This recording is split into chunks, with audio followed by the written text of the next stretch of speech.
ज्ञानदेव तुकार वसुदेव सुतं देवं कंसचानूरमर्दनं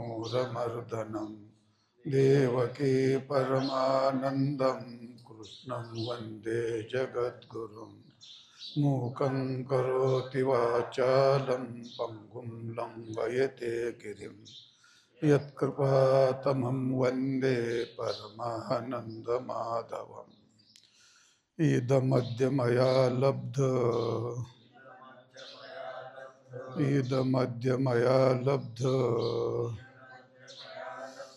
इमं प्राप्स्य मनोरथम्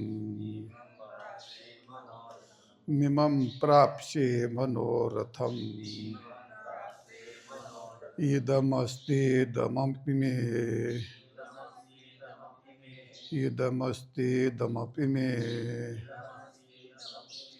भविष्यति पुनर्धनम्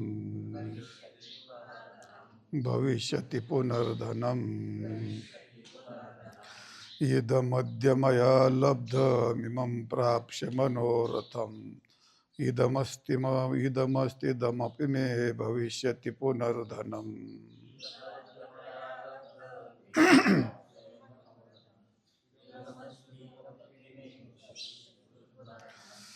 इदम् आद्य मया लब्धं यमं प्राप्स्ये मनोरथम् इदम् अस्ति इदम् आपि मे भविष्यति पुनर्धनम् अन्वय असा आहे आद्य मया इदं लब्धम् आणि इमं मनोरथम प्राप्स्ये त्याचप्रमाणे या ठिकाणी मे भविष्यति इदं पुनर्धनम अस्ति. तर हे थोडक्यात अर्थ असा आहे सर त्याचा. तर आद्य मया इदं लब्धम, आजपर्यंत मी हे एवढं प्राप्त करून घेतलेलं आहे म्हणण्यापेक्षा लब्ध याचा तर लब्ध म्हणजे हे मला सगळं मिळालेलं आहे भूतकाळ. आणि पुढे इमं मनोरथम प्राप्स्य, तर इथून पुढे मला जे काही मी मनात चिंतन केलं आहे ते मला प्राप्त होणार आहे. त्याचप्रमाणे पुढे मे भविष्यति इदम् अस्ति आणि इदम् अपि पुनर्धनम. तर मे भविष्यति जे माझं पुढं जे आहे ते पुन्हा धनम इदम मे असती, तर हे पुन्हा भविष्यातलं जे धन आहे ते माझंच आहे. थोडक्यात त्या कोणाचा विषय चाललाय, हा आसुरी लोकांचा विषय चाललाय. तर ते असा विचार करतात की आज मी हे सर्व एवढं हे सगळं मिळवलेलं आहे एक. दुसरी गोष्ट, आणि मी असं हे आता इथून पुढचं माझं मनोरथ पूर्ण करणार आहे 2.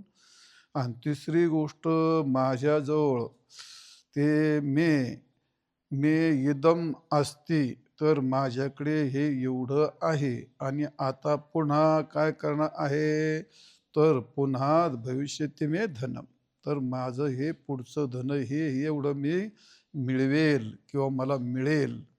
असे याचे 4 भाग आहेत त्या श्लोकातले. तर सरळ अर्थ तुम्हाला सांगितला त्याचा. तर त्याचा विस्तरित अर्थ असा आहे. तर या ठिकाणी धनाची जी तृष्णा आहे, त्या धनतृष्णेची अनुवृत्ती ज्याला म्हणतात, धनतृष्णेची अनुवृत्ती यामध्ये सांगितलेली आहे. आणि मनोराज्य जे आहे तर त्या मनोराज्याचं स्पष्टीकरण 2 भाग आहेत. तर पाठीमागची गोष्ट जी तृष्णा आहे ती तृष्णा मी आत्तापर्यंत हे एवढी झाली माझी, ती तृष्णेची गोष्ट प्रतिपादन केली. आणि पुढे जे काही मला मिळवायचं आहे त्याला, त्या विषयाला काय मोजमाप नाही, त्याची काही लांबी रुंदी नाही. मनोरथ कशाचं केल्या जाईल आणि किती केल्या जाईल याचा काही भरोसा नाही. पण आत्मविश्वास एवढा, मी जे जे मनोरथ करेल ते ते मी प्राप्त करून घेईल, असा त्याचा सरळ दुसऱ्या विभागाचा अर्थ होतो. तर थोडक्यात काय आहे, तर जे जे काही माझं भूत मनोरथ होतं, मी जो जो काही विचार केला होता, आता एखाद्याने विचार केला काय मला 100 एकर जमीन घ्यायची, तर त्यातलं मी काय केलं, 40 एकर घेतली. माझं एवढं आता हे 40 एकरचं माझं पूर्ण झालं आणि उरलेलं 60 एकर जे आहे ते सुद्धा माझं पूर्ण होईल, अशा याचा अर्थ, अशा आशयाचा तो अर्थ आहे तो. तर पण मग आता मी तुम्हाला जमीन सांगितली, तिने इदम म्हटलंय. इदम याच्या सगळं जग येतंय. काही तर काही दुनिया दगडे पण प्राप्त करू शकतो ना ते. मला हे सगळं मिळालेलं आहे. थोडक्यात धन आणि धनाच्या संबंधी असणारा जो त्याचा अहम जोडलेला आहे, त्या आसुरी लोकांचं हृदय आणि आसुरी लोकांची संकल्पना ती काय विचार करते, तर ती त्यांची संकल्पना धनाशी जोडलेली असते. ती कुठं, भूतकालामध्ये, भविष्यकालामध्ये आणि वर्तमान कालामध्ये जे जोडलेलं असतं ते सर्व ते सर्व जोडलेलं त्याचे जे मनोरथ संकल्प आहेत, ते संकल्प या ठिकाणी त्यांनी बोलून दाखवलेले आहेत. म्हणजे थोडक्यात भविष्यकालात म्हणजे भूतकालात जे जे माझे मनोरथ होते ते ते मी आता पूर्ण केले माझ्या 40 वर्षात, आणि आता इथून पुढचे माझे 40 वर्ष राहिले आहेत. ते जे उरलेले मनोरथ आहेत तेही मी पूर्ण करणार आहे. असा भविष्यात मी ते काय करणार आहे, पूर्ण करणार आहे. भूतकाळात मी जे काही धन मिळवलं तसंच भविष्यकाळात जे धन मिळवलं आहे ते मी सगळं मिळवणार आहे. आणि मग हे धन मिळवलं त्याची काही लांबी रुंदी आहे का? नाही. तर तिथं काय त्याला म्हणतात, भूधन, गोधन, गजधन, श्रीधन, वित्तधन. ह्या धनामध्ये जेवढं जे जे काही मला मिळवता येईल ते ते मी सगळं आत्तापर्यंत या ठिकाणी लब्ध माझ्याकडून ते मिळवलं गेलं आहे. हे सगळं लब्ध मी सगळं एवढं मिळवलेलं आहे. आणि मग हे जे मिळवलंय, तो हे जे सांगतो, तर तो सांगतो त्याने काय ते विधीनं, नियमाने, नीतीने मिळवलेलं आहे का? ते नाही. हे सगळं अन्यायानेच मिळवलेलं असतं. हे कारण का, त्याचा स्वभावच तो आहे.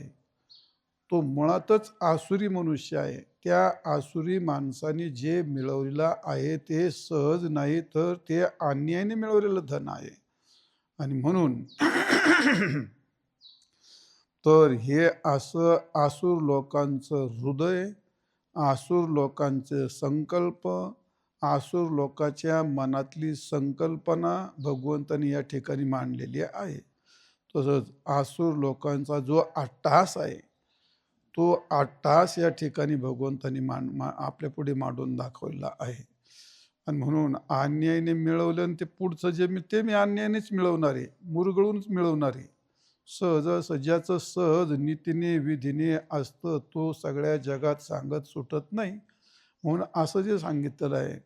मग माणसाची गोष्ट काय असते, जसं हृदय तसं मन, जसं मन तसा संकल्प, आणि जसा संकल्प तशी क्रिया, आणि जशी क्रिया तसं जगणं. क्रम लक्षात आला. हृदयाची ठेवण जशी, थोडक्यात त्याची प्रकृतीच आसुरी असल्यामुळे त्या आसुरी प्रकृतीत असलेलं अन्न, त्या अन्नाचे असणारे परिणाम, आणि त्या परिणामाने बनलेलं त्याचं हृदय, आणि त्या हृदयामध्ये उत्पन्न होणाऱ्या संकल्पना, म्हणजे त्या संकल्पना जोडल्या मनाशी, आणि त्या मनातल्या संकल्पना मूर्त करण्याकरता तो नंतर येतो तो क्रियेमध्ये. आणि त्या क्रिया याचाच अर्थ त्या आसुरी लोकांचं जगणं. मग हे जगणं जसं आसुरींचं असतं तसं दैवी संपत्तीवाल्याचे जगणं असतं. हा प्रश्न, हे जगणं सांगितलंय ना, प्रत्यक्ष भगवंताने काय सांगितलं, त्याचं जीवन सांगितलंय. हे वर्तमान काळात तो जगतोय ते त्याच्या क्रियेने दाखवतो तो, त्या क्रियेतून त्याचा संकल्प प्रगट होतो. त्याचा संकल्प काय आहे तो ह्या क्रियेतून दिसतो, त्याच्या शब्दातून दिसतो. आणि त्याचा संकल्प कुठून आला? त्याच्या हृदयात आला, हृदयातून आला. आणि त्याचं हृदय काय ते तर ते आसुरी ही गोष्ट आहे. आणि मग त्याच्यामध्ये काय आहे, त्यांचं एकच असतं. आसुरी लोकांचा काय तो एकच. जसा संकल्प त्यांनी केला तसा त्या संकल्पातला अर्धा भाग असतो इतरांचा विनाशच करणं, त्याच्या धनाचा विनाश करून माझं गोळा करणं. म्हणजे त्या आसुरी लोकांच्या याच्यामध्ये काय आहे, इतरांचा विनाश, इतरांना उपद्रव, हीच गोष्ट आहे. तसंच इतरांचा विनाश आणि इतरांचा उपदेश, तशीच मग त्याच्याकरता तशी काय असते ती क्रिया, त्याकरता तशी क्रियाही केली जाते आणि त्याप्रमाणे तो जगत असतो. आणि याच तृष्णेने मग शेवटी ही गोष्ट काही चांगली नसते. जी गोष्ट वाईट असते ती गोष्ट माणसाला सहजरित्या आकर्षण करून घेते. दारू पिणारी माणसं असतात, चोरी करणारी माणसं असतात, व्यभिचार करणारी माणसं असतात. तो एक भवरा असतो आणि त्या भवऱ्यामध्ये तो एकदा जाऊन पडला की त्या भवऱ्यानं तो घेरल्या जातो. आणि घेरल्याच्या नंतर यातलं काय उदाहरण सांगू? हे बघा, आपण आता काय आहे, समजा थंडी सुटली आणि थंडी सुटल्यानंतर मग बाई सुगरण असली, मग तिनं खूप उत्तम प्रकारची भजे केली आणि ती हिरव्या मिरचीचे भजे केले आणि गरम गरम भजी असली आणि जर भूक लागलेली असली, तू चवीन खातो की नाही? तोंड भाजतं का नाही? म्हणजे कशाने ते गरम, मग त्याने पण तोंड भाजत आणि मिरचीने पण आग होती. हे सगळं मग आता हे झाल्याच नंतर तो खातो, तर ते खात असताना त्यातलं चांगलं गरम इतकं खाणं चांगलं नाही, इतकं तिखट खाणं पण चांगलं नाही. पण तो खातो आणि खाल्ल्याच्या नंतर त्याचे जे परिणाम आहेत, आता याचे परिणाम चांगले होतील का? याचे परिणाम चांगले होणार नाहीत, कारण ते मुळातच ते चुकीचं आहे ते. मग त्या चुकीचे परिणाम सगळे वाईट असतात. आणि पुढं आहे का, त्या वाईटाच्या परिणामा जेव्हा तो जातो तेव्हा तो व्याकुळ झालेला असतो आणि त्या व्याकुळ होण्यामध्ये त्याच्या हातातलं ते सगळं निसटून गेलेलं असतं. त्यावेळी त्याचं काही नाही चालत, सगळं संपलेलं असतं त्याचं ते.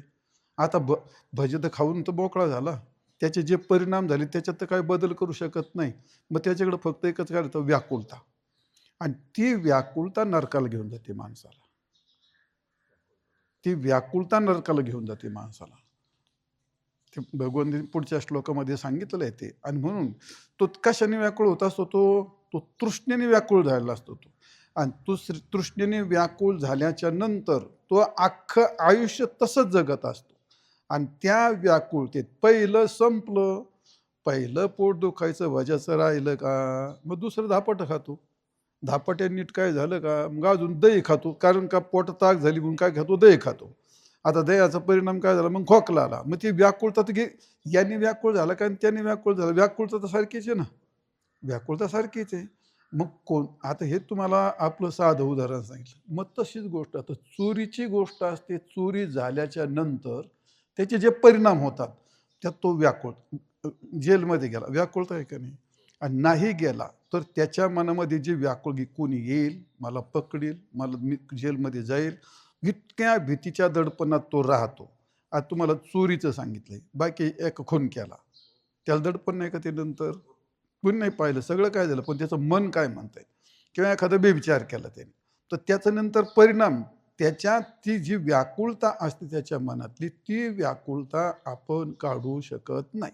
आणि तोय पण काढू, तो हातबल झालेला असतो तिथं, कारण ती त्याच्या हातातली वेळ सगळी गेलेली असते, ती सगळी गेली. आणि मग आता आपण त्याला काय म्हणतो, समजा एक होतं काय, एखादी चोरी केली, हिंसा केली, दुराचार केला, तर याचे परिणाम पहिली त्याची प्रकृती, नंतर त्या प्रकृतीतून हृदय, आणि हृदयाचं मन, आणि मनातली संकल्प, आणि संकल्पातली क्रिया, आणि क्रियाची घडल्याच्या नंतर ते त्याचं येतं ते जगणं, आणि जगण्यात असते ती व्याकुळता, आणि ती व्याकुळता माणसाला नरकगामी बनवते. एवढाच त्याचा अर्थ सांगायचा होता मला आपल्याला.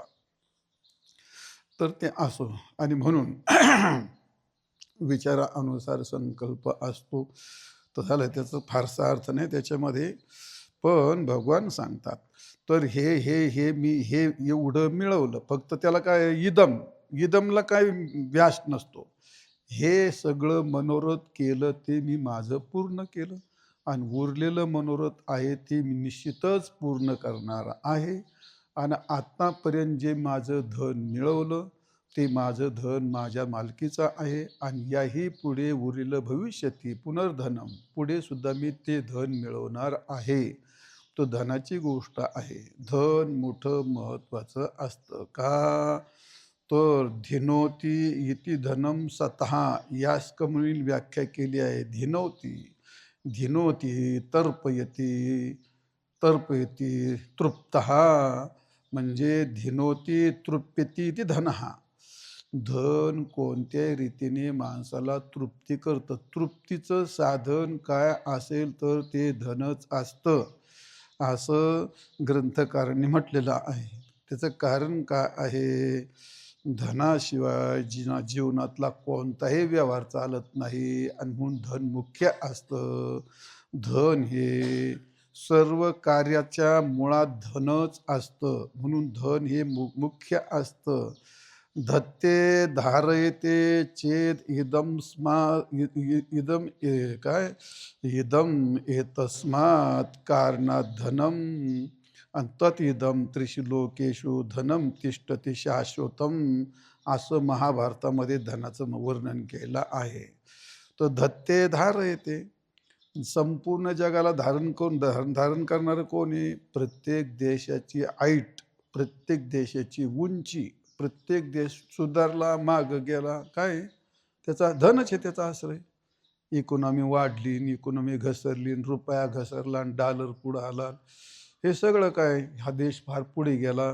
पुढे गेला म्हणजे काय गेला? त्यांची झाडाची बुडूक वर झाली काय? का माणसं डोक्यानं चालायला लागले? काय नाही, फक्त धनाचा व्यास वाढला, धनाची व्याप्ती वाढली म्हणजे तो देश पुढे गेला. म्हणजे प्रश्न कुठे येतो? सगळा तो धनाशी संबंधित येतो ना. आणि म्हणून धन हे जगाला धारण करते, म्हणून त्याला काय म्हणतात? धत्ते धार आहे त्याचे इदम एतस्मात् कारणात. तर हे कारणात धर्म, ह्या सगळ्या काय कारणे? धर्म. हे धन जगाकडून धारण केल्या जातं म्हणून त्याला धन म्हणतात. धत्ते धार आहे ते धनम.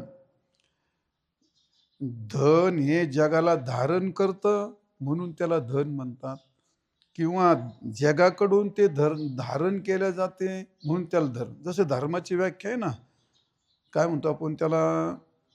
हा हा नाही ते नाही, म्हणजे धर्म असं काय? धारयती ते धर्म, जो धारण केला जातो त्याला धर्म असं म्हणतात. किंवा म्हणजे धारयती धारण केला जातो, किंवा ध्रियते अनेन तद्धर्मम, ज्याच्याकडून समाजाची धारणा धारल्या जाते त्याला धर्म म्हणतात. तसं धन आहे. जे धन जगाला धारण करतं, ज्याच्यावरती जग आश्रित राहतं. आणि दुसरी गोष्ट, म्हणून त्याला धन म्हणतात. दुसरी गोष्ट, समाजाने जगानेच त्याला धारण केलंय आणि त्यामुळे त्याला धन म्हणतात. दोन्हीकडची व्याख्या अशी ती, म्हणून त्याला धन असे म्हणतात. त्यामुळे तिन्ही लोकात शाश्वत काय असेल तर काय आहे? ते धन. देवापासून काढलं तर युद्ध कशाचे होते? ते धनाचेच होतात. स्त्री सुद्धा आता द्रव्याचं आणि स्त्रीचं या दोनवरच सगळे युद्ध चालतात ना. भांडणं, कोर्ट, हे सगळे दोनच कारण असतात, धन आणि स्त्री. मग आता या दोन्ही गोष्टीला धन म्हणलंय, स्त्री धनच म्हटलंय ना. मग ते धन असतं तर पुराणातले सगळे युद्ध कशावर झाले? महाभारतातलं युद्ध कशावर झालं? आणि आताचे युद्ध कशावर चाललेत? भावाचे भांडणं कशावर चाललेत? कसं काय? सगळ्यात ह्या निवडणुकीत मुख्य काय असतं? आणि निवडून आल्यावर मिळवायचं काय मुख्य काय असतं? व्यापार करून मिळवायचं ते मुख्य काय असतं? आणि कीर्तन करून मिळवायचं ते मुख्य काय असतं? कीर्तन म्हणल्यावर लोक लय हसत आहेत. काय करा एकदानाची गोष्ट, लय धन्य. तर हे काय सांगले ते, आणि म्हणून त्याला धन म्हणतात. त्यामुळे तिन्ही लोकात शाश्वत काय असेल तर ते धन आहे. प्राचीन कालापासून समाजाने सोनं हे धन मानलेलं आहे. आणि सोन्याला धनाचं काय मानलंय? प्रतीक मानलंय. त्याचं कारण काय आहे? त्या अथर्ववेदात एक सूक्त आलेलं आहे आणि त्या सूक्तामध्ये त्याने असं म्हणलंय, ते सुवर्ण सूक्त आहे. तर सुवर्ण धारण करणारा तो त्याला 4 गोष्टी प्राप्त होतात त्याला धन. पहिली गोष्ट, अंगावरती सोनं थोडं घातलं तो शतायू होतो, एक. दुसरी गोष्ट, त्या सोन्यामुळे त्याच्या शरीरामध्ये तेजस्वीपणा येतो, 2. तिसरी गोष्ट, तो बलवान होतो. आणि चौथी गोष्ट, त्याचं वर्चस्व राहतं समाजामध्ये. तर असं म्हणून सुवर्ण धारण करायचं असतं. आणि या धनाचं आणि सुवर्णाचं वर्णन कुठं कसं केलंय? आद्य कालामध्ये सर्वात प्रथम वेदात आलंय, तुम्हाला सांगितलं. रामायणात वर्ण आलेला आहे, महाभारतात वर्ण आलेला आहे, आणि सर्व पुराणामध्ये त्याचं वर्णन आलेलं आहे. चाणक्याने तर या ठिकाणी अर्थनीती म्हणून त्या ठिकाणी ते एक तर त्याच्यावर तर ग्रंथच लिहिला आहे. तर चाणक्याने खूप मोठं वर्णन केलं आहे. असं आहे, द्रव्येन सर्वशः सर्वच वशः. तुम्ही सांगा, द्रव्याने कोण वश होत नाही? सगळे वश होतात. द्रव्याचे रूप वेगळे असतात. घासाचं मोठं गठुडं आणलं बाजारातून पैसा देऊन, जनावर त्याच्या मागं पळतील का नाही? 2-4 चपात्या दाखवल्या, त्याच्या मागं कुत्रे पण पळतील का नाही? आणि सोनं दाखवल्यावर माणसं पण पळतील का नाही? अरे पण त्याच्या बुडाशी काय आहे? घास आणि ते चपात्या आणल्यात कशाच्या?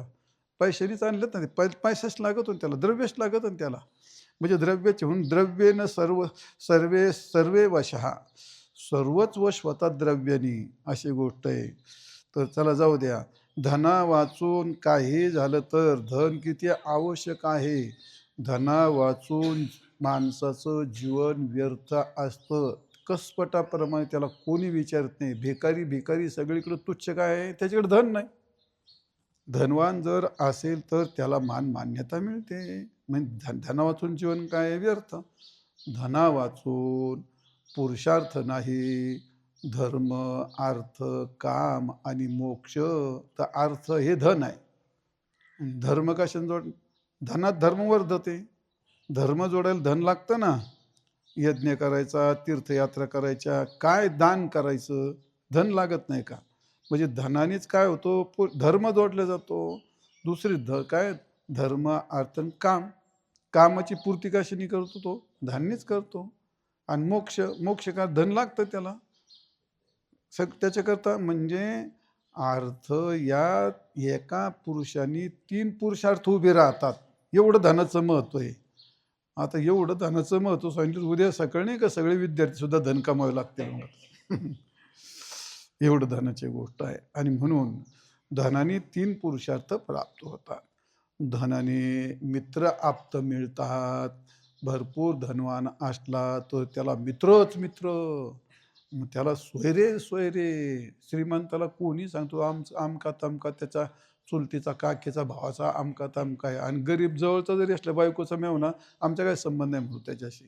म्हणजे धनाने काय प्राप्त होतं? आप्त. मित्र कशाने प्राप्त होतात? धनाने. असं आहे. आणि इह लोकातलं सगळे भोग मिळतात ते धनाने. आणि परलोकातले काय मिळतात? त्याला यज्ञ करावा लागतो ना. मग पैसा कुठून आणणार तुम्ही? म्हणजे इह लोकातलं सुख आणि परलोकातलं सुख धनानेच मिळतं. कुटुंबाचं भरण आणि पोषण धनाशिवाय होतच नाही. त्याचप्रमाणे दान करायचा, धर्म करायचा, पुण्य करायचं. म्हणजे धनाने दान करता येतं, धनानेच धर्म उभा करता येतो, आणि धरणीच पुण्य मिळवता येतं. नव्हे धरणी स्वर्गही मिळवता येतो. असं धनाचं महत्व आहे. आणि म्हणून धनाच्या बाबतीमध्ये गौरवम लाघवम वापे धना निबंधनम. मनसा काय त्याला म्हणतात? मानसाचे दारिद्र्य धनं निगडितम. तर गौरवम लाघवम वापी. तर माणसाला धनामुळे धन नसेल, धना अभावाने त्याला दारिद्र्य. आणि धनाने काय प्राप्त होतं? गौरवम. धनामुळे समाजात त्याचा गौरव होतो. मग कोणत्या धनाने? सुवर्णधन, गजधन, गोधन किंवा विद्याधन. शेवटी धन तर कुणी कुठे फिरतंय ते. गौरवम लाघवम. धनाच्या अभावात काय होतो? लाघव. आणि धनाच्या याने काय होतो? गौरव. ह्या दोन गोष्टी होतात. म्हणून धन आणि अधन निबंधनम, धनाधन निबंधनम, दोन्हीकडूनही धनाची गोष्ट पाहायला मिळते. तर जाऊ द्या, धनाचं काय आता आपल्याला नाही, काय लोकांचं सांगत बसा. पण त्या महाभारतामध्ये आणि मनुस्मृतीमध्ये धन मिळवण्याचे उपाय सांगितले. कोणतं कसं धन मिळवायला पाहिजे त्याची गोष्ट सांगितलेली आहे. तर धन मिळवण्याचे साधन उपाय चाणक्याने सांगितलेत. तुम्ही उद्योग करा, प्रयत्न करा आणि त्यातून तुम्हाला धन मिळवता येईल. पण अनितीचं धन हे त्यांनी विष मानले. त्याला अनितीचं धन हे काय? विष. आणि महाभारतामध्ये धनाचे 7 उपाय सांगितले. तर कोणते कोणते ते? तर मनुस्मृतीमध्ये 7 उपाय सांगितलेले आहेत. 7 उपाय काय सांगितले? पहिली गोष्ट मनामध्ये 7 उपाय सांगितले ते, एखाद्याला काय होतं? निधी सापडतो.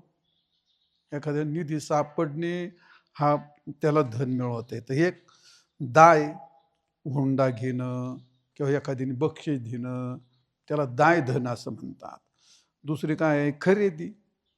तो काही खरेदी करून त्याला ते धनातून त्याला ते करता येतं, त्याला म्हणतात खरेदी धन.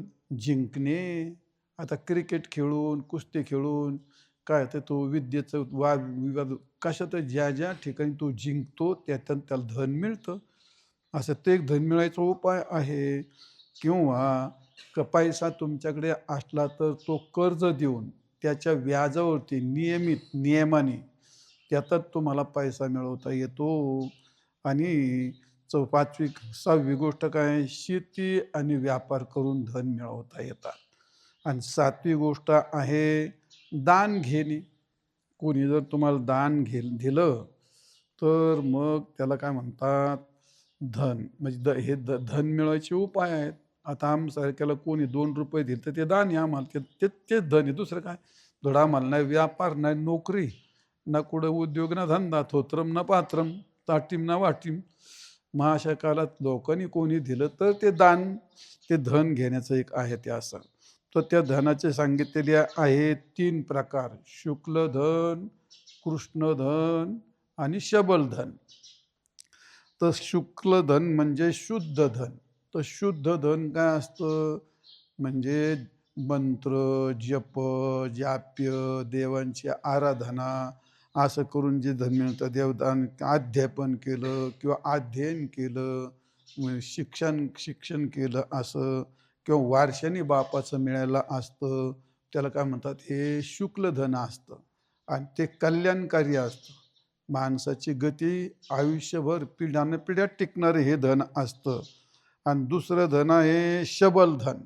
तर शबल धन काय असतं? ते शेती करणे, व्यापार करणे, सावकारी करणे, नोकरी करणे किंवा कलाकुसरी कारागिरी करणे, याला काय म्हणतात? हे शबल धन. पण हे मध्यम धन असतं. पहिलं सांगितलं तुम्हाला शुक्ल धन हे उच्च धन असतं आणि हे मध्यम धन असतं.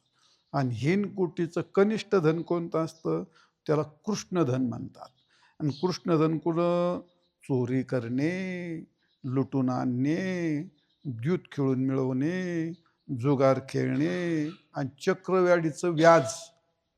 चक्रवाढीचं व्याज लावून व्याजावर व्याज लावणं हे कृष्णधन म्हणतात त्याला. हे हिनकुटीतलं असतं.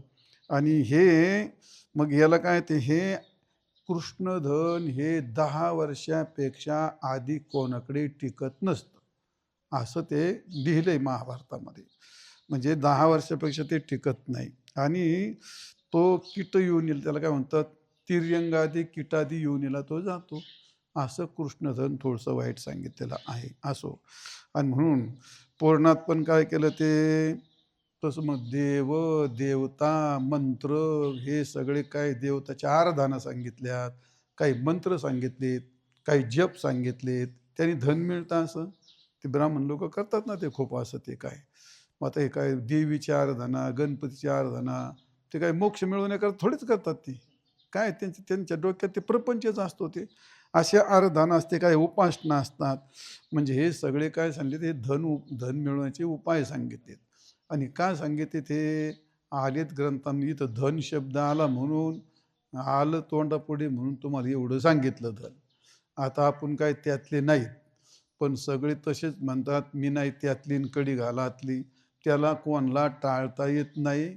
लोक सगळे नाकोस्त्या मारतात आणि तेच करतात. धन टाकून त्याला कोणाला जीवन जगता येत नाही. असो ते. जय विठ्ठल, जय जय विठ्ठल. असो मया हतशत्रुर, असो मया हतशत्रुर, हनिष्ये परानपि, हनिष्ये परानपि,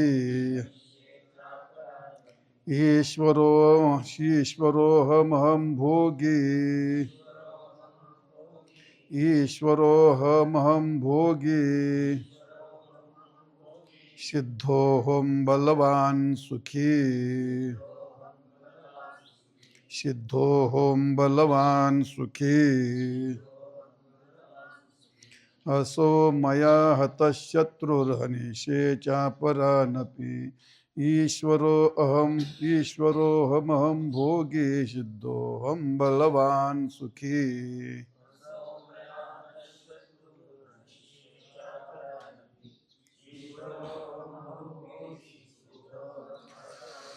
असौ मया हतः शत्रुः हनिष्ये च अपरानी, ईश्वरः अहम.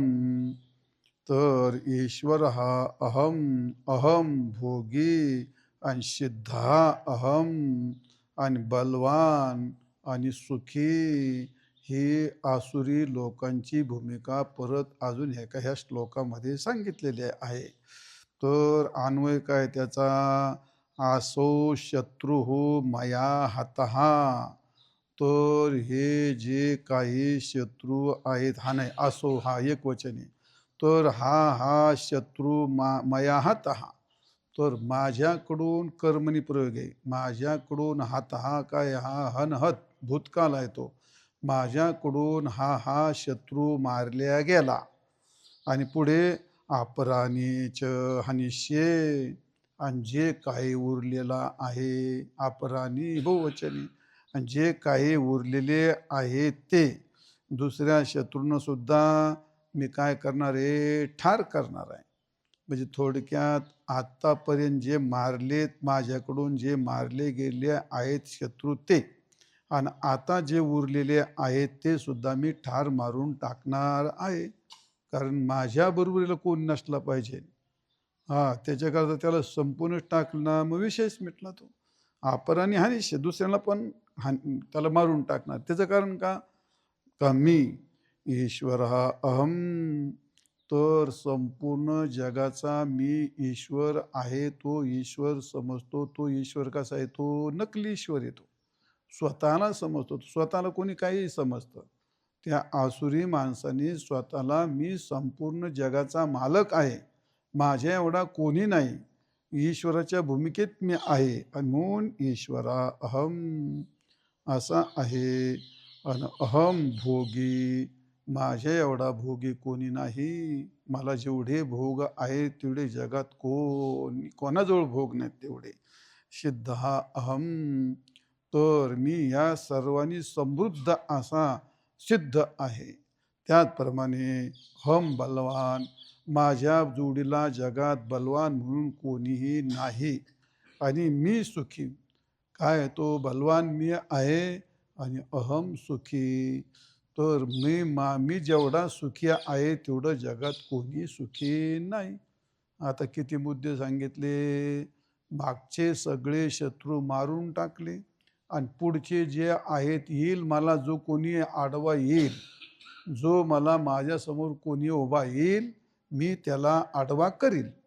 कारण माझ्याबरोबर कोणाला ठेवणार नाही. पुढचे सगळे शत्रू मारून टाकील. का त्याचं कारण काय, म्हणजे या संपूर्ण परिघामध्ये मीच एक श्रेष्ठ आहे, मीच एक ईश्वर आहे.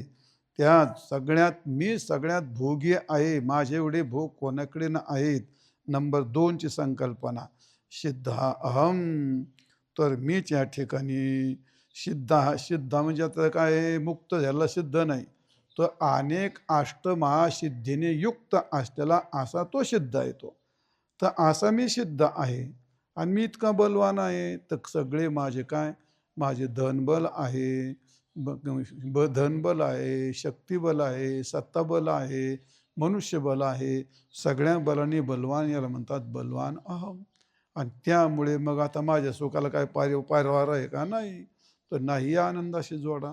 आता काय, तर म्हणजे काय, दुःख ते कैशने स्वप्नाशी, अशी त्याची परिस्थिती झाली आहे. असा या श्लोकातला अर्थ आहे. भगवान सांगतात, वरच्या श्लोकाचं कशाचं विवरण केलं, लोभाचं वर्णन केलं, का तो किती लोभी आहे हे वर्णन केलं. आता कुठलं वर्णन केलं, आता हे क्रोधाचं चित्र सांगितलं. वरच्या श्लोकात लोभाचा परिणाम दाखवला, खालच्या श्लोकात क्रोधाचा. खालच्या श्लोकामध्ये सगळा विनाशच करतोय तो, मारितोच माणसांना. म्हणजे इथं काय सांगतं, ते क्रोधाची गोष्ट सांगितलेली आहे. तर या ठिकाणी मी शत्रूला मारून टाकेल, यामध्ये काय सांगितलं, ते हे हिंसावृत्ती. कोणला मारेल त्याचं नाव सांगितलंय का, नाही नाही. मग काय, जो कोणी माझ्या पुढे येईल, मग माझ्या पुढे माझा बाप आला काय, आणि माझा भाऊ आला काय, आणि माझा आप्ता आला काय, माणसाने सत्य करता बरोबर येऊ नये म्हणून. जसं औरंगजेबनी आपला बाप मारून, नाही, त्याचा बाप का जेलमध्ये टाकला आणि आपल्या भावाचे तुकडे केले, ह्याला काय म्हणतात, ते अपराणी हनिष्य. मारले ना त्यांनी, का, ते माझ्या सत्तेला धक्का लागू नये म्हणून. मग आता तो औरंगजेबची आवृत्ती आज नाही काय आहे, खूप आहेत. बापाला सत्तेतून ढकलून आपण तिथं जाणं, भावाला लोटणं, बायकोला सुद्धा बाजूला करणं, म्हणजे त्या सत्तेकरता, माझं श्रेष्ठत्व सिद्ध करण्याकरता बऱ्याच कुटुंबातल्या माणसांना ढकलून त्याग केला जातो, काहींना संपवलं जातं, काय काय काय काय केल्या जाते. ती काय, ती आसुराचीच भूमिका आहे ना ती, ती का आसुरीच वृत्ती ती. आणि म्हणून मग जसं मी याला मारलं, तसं इतरांना पण मारून टाकील, ही हिंसेची वृत्ती त्याच्यामध्ये आहे. म्हणजे अमुक शत्रू शिल्लक असणारे सगळे, आणि ही गोष्ट सहज अनायासे त्याच्याकरता त्याला हे शिल्लक असणारे मी सहज, म्हणजे केवढं केलेलं सांगतो, शापी इतरांना सुद्धा मी मारून टाकेल सहज रीतीने, तो असं म्हणतो मारून टाकेल. याचा अर्थ म्हणजे काय, तो त्याचा आत्मविश्वास. मग आता हे सगळं झालं, तर हे काय केलं, हे सगळं हडप केलंच हे सगळं. म्हणजे त्या ज्या माणसाला मारायचंय किंवा जे मारलाय तो, त्याचं काहीतरी, त्याची सत्ता, त्याचं काहीतरी घ्यायचं नाही त्याचं, म्हणूनच मारला ना तो. आणि पुढे जे मारणार आहे त्यांचं काहीतरी हिसकून घ्यायचं आहे त्याला, ते त्याच्याशिवाय मारील तो का तो. मग हे त्याला सगळं काय घ्यायचंय, सगळं हिसकून घ्यायचं. म्हणजे इतरांना मारून टाकीन मी, काय होईल मग, मीच या सगळ्या जगात श्रेष्ठ, मी भोगी मीच आणि योगी मीच. मग ते काय, त्याला काय अडचण नाही. मी या जगात सिद्ध आहे, मीच या संपूर्ण जगात ईश्वर आहे. मग हे सगळं दाखवण्यामधलं तात्पर्य काय त्याचं, त्याचं तात्पर्य हा स्वभाव, आणि हा सगळा क्रोधाचा परिणाम आहे तो. हे सगळं हिंसेने त्यांनी उभं केलं आहे सगळं असं. आणि मग मीच संपन्न आहे म्हणजे काय, याचा अर्थ, या जगात रूपवान मीच आहे, या जगात गुणवान मीच आहे, या जगात बलवान मीच आहे, आणि या जगात विद्यावान सुद्धा मीच आहे, या जगामध्ये कुलवंत मीच आहे, आणि या जगात श्रीमंत सुद्धा मीच आहे. म्हणजे हे काय झाली, त्याची मनाची संकल्पना. संपन्न, मीच बल संपन्न आहे, मीच गुण संपन्न आहे, मीच धन संपन्न आहे, मी विद्या संपन्न आहे, मी निरोगी आहे, मी ओजस्वी आहे, मी सुखभोगी आहे. त्याला जेवढ्या संकल्पना असतात तेवढ्या त्यांनी या ठिकाणी काय केल्यात, मांडून दाखवल्या आहेत.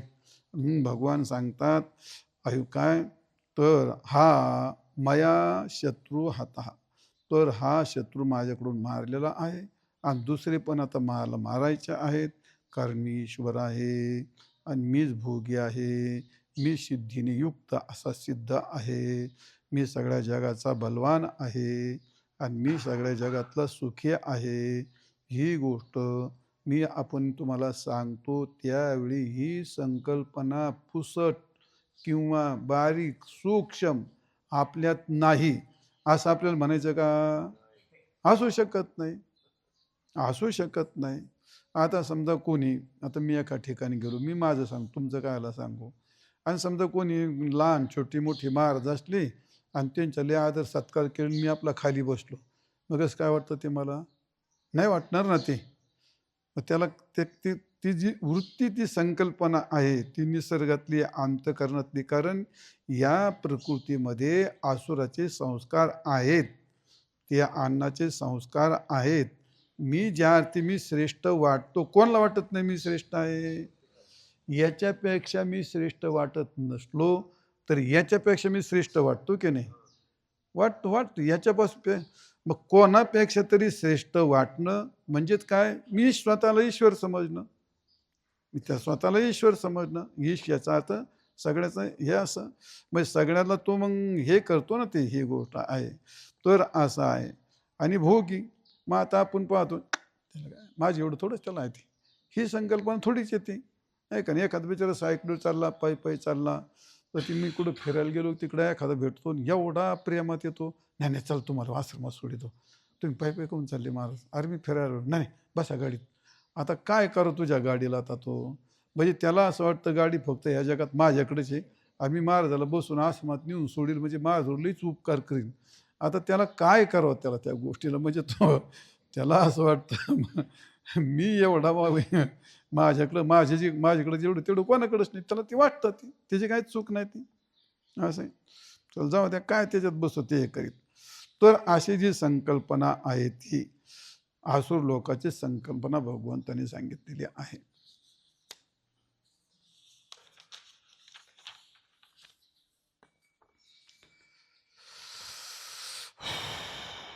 किती वेळ आहे?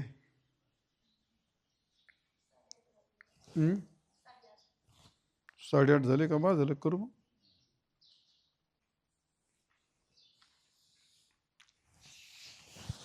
पुढे तसा श्लोक आहे, त्याच्यात काय बळच कुटीत बसायचे, त्यात काय चिंतन बिंतन काय नाही त्यात.